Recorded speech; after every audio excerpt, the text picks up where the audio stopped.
Hello again everyone, this is De La Cruz Engineering video tutorial, and this is the part 2 of our series of designing a rectangular compression.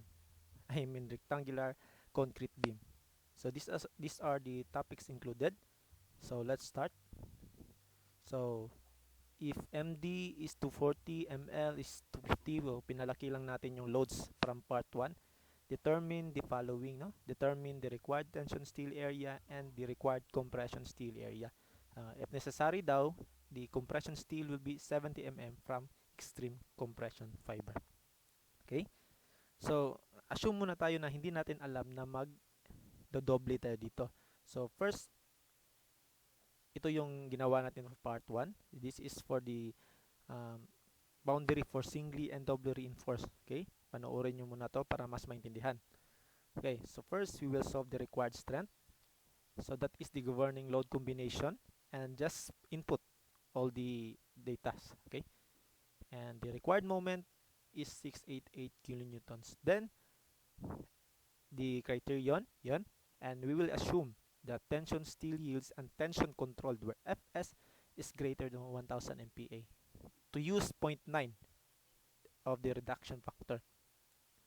Then this criterion can be expressed into this. Okay, and we will solve Rn BD squared. So take note lang, this is for rectangular section lang ha. And ayun, let's use times 10 raised to 6 for newtons millimeter, and that is the value.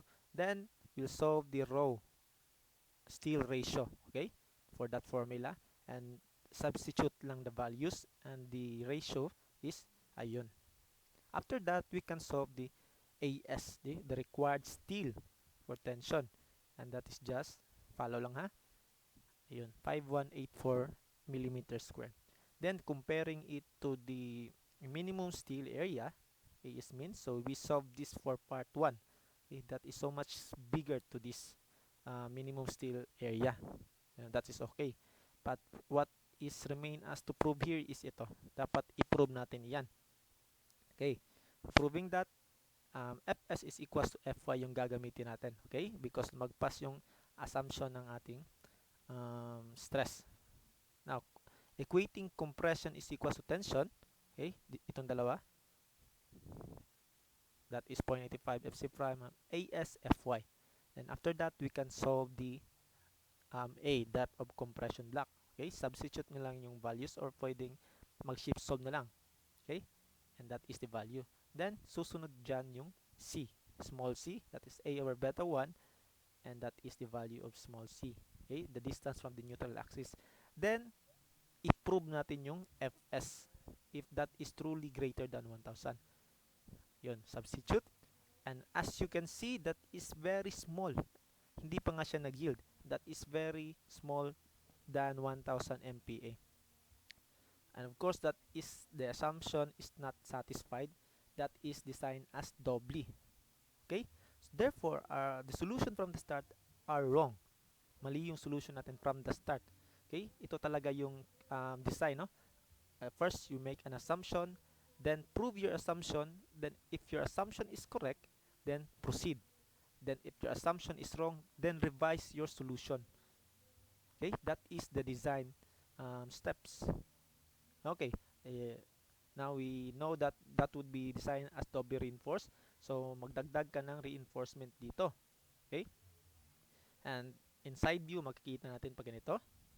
And sinabi sa problem kanina, if necessary daw, that will be placed at a D prime distance from the compression fiber.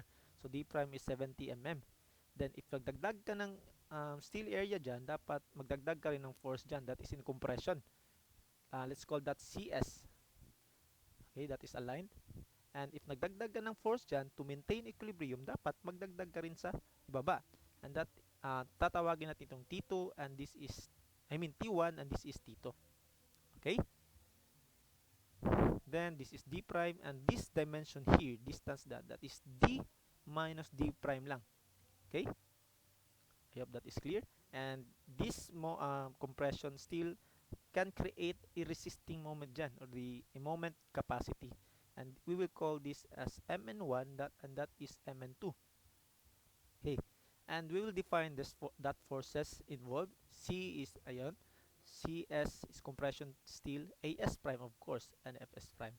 T1 AS1 FY and T2 AS2 FY. Okay, so the first step here is to use 0.9 as our fixed reduction factor. And to use that, dapat Fs is greater or equals to the 1000 MPa. So we will use the limitation lang na 1000 MPa. Now, recall this formula and substitute the 1000 MPa here, and we can solve our C. Okay? Actually, that is 3 over 8 of D lang. We can solve that by ratio proportion of the strains. Okay? So, i-go deep nyo lang yan.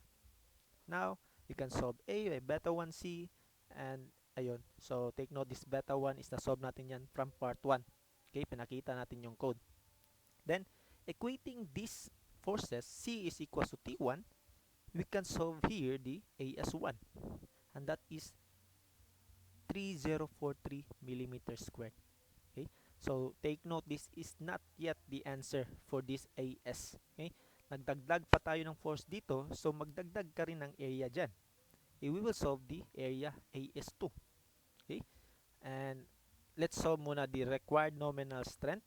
So, from this criterion, i-equate na lang natin para mas simplified. Okay? Mas simple tingnan. So, from here, the MN, the required MN is just 764.44. Okay?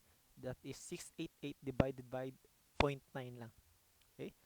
After that, actually this MN, ito yung i-equate natin sa MN1 plus MN2, the total resisting moment ng ating beam. Okay, and actually ma-solve natin yung MN1 dyan. That is T1 times the moment arm force times distance. Okay, and T1 is ito. I-substitute na lang yan. Na-solve natin yung AS1 dito ha. And MN1 is yan. Okay, as you can see, yung MN1 natin, hindi niya kaya yung required moment, nominal moment, kung saan yung that is the no, the applied loads, factored applied loads. I mean the nominal na siya, applied loads. Ito yung so generally ito yung boundary ng ating tension. I mean singly reinforced. This is the hindi naman natin matatawag na maximum, but ito yung magiging boundary natin as singly reinforced. Okay, pwede natin itong i-solve kanina pa. At then i-compare sa required moment. Pwedeng ganito yung solution natin. I-compare natin sa required moment, then if that is greater, meaning kaya lang niya as singly reinforced. If that is smaller than the required moment, hindi na niya kaya yung moment dyan. Therefore, magdagdag ka ng reinforcement na. Okay? And the excess moment nila is ito yung MN2, which is ito yung i-carry ng compression steel. Okay? So, MN2 here is MN1 minus MN minus MN1 lang. So, the excess moment yung hindi kaya ni singly reinforced. Okay? So, ito na yung i-carry ni compression. And equate that, I mean, substitute the values, ito yung MN2 natin. Okay. So, as you can see, MN2 is just this force times distance. The force is T2 times D minus D prime. And let's equate that to that M2. Yun. Okay? And substitute. Gawin natin siyang newtons millimeter. So, AS2, T2 is AS2 Fy times D minus D prime. And that is, AS2 is 1481 millimeter squared. Okay? So, therefore, our AS, the total area of steel here in tension, must be AS1 plus AS2. I-add mo lang itong dalawa. Then, that will be the answer. Okay. So, how about the compression steel area? So, we can solve that by equating T2 and CS. Okay? And T2 is ito, and CS is ito. So, we don't know yet the Fs prime. So, we will solve that using this formula. Okay? This is derived from stress-strain diagram pa rin, ha? I mean the strain diagram. Madederive to. Pero dapat fundamental talaga to na ma-memorize nyo. Okay? So, it is not the same as the tension, ha? Ito is for compression, C minus D prime. Okay, let's substitute. The C is ito, 180. D prime is 70. So ito yung lalabas na stress in compression, and that is lesser than Fy. Hindi siya lumagpas sa yielding strength ng steel. Therefore, we can use this as our Fs prime.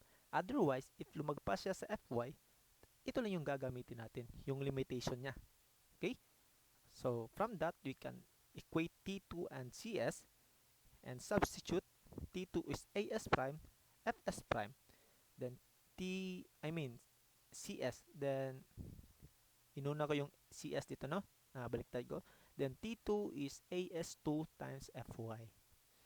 And As prime is 1672 millimeter squared. So that will be the answer. Okay? As you can see, if yung Fs prime natin lumagpas sa Fy, then that the As prime and As2 will be equals lang. Okay? If that is the case. But the case here is lesser yung Fy, yung Fs prime natin. So hindi sila mag-i-equal sa As2. Okay? So that's it. I hope you learned something from this. So dapat mas napanood nyo pa yung part 1 ha, para mas maintindihan nyo yung boundary condition ng singly and doubly reinforced. Okay? I hope you learned something from this, and if you haven't subscribed yet, please subscribe and like my videos, and you can share this to your CE friends din na magte-take ng board exam, especially, no? Okay? Thank you everyone, and God bless.